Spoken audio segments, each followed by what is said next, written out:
Kakamutan yung dalawa. Matulungin to si RC. Kinakamutan niya si ano. Minsan siya kinakamutan ni ano. Minsan ang kinakamutan niya, kinakamutan ni Chuchay si RC. Ang bait naman.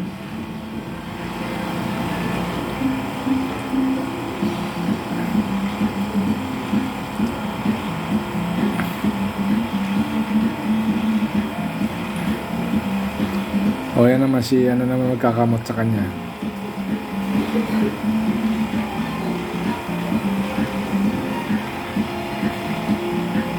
Di ba? Siya na naman nagkakamot. Chuchay.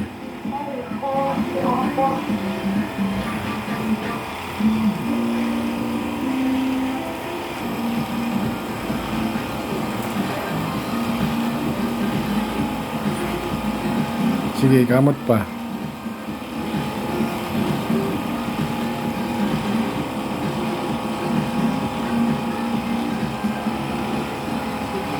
Kakamutan yung dalawa.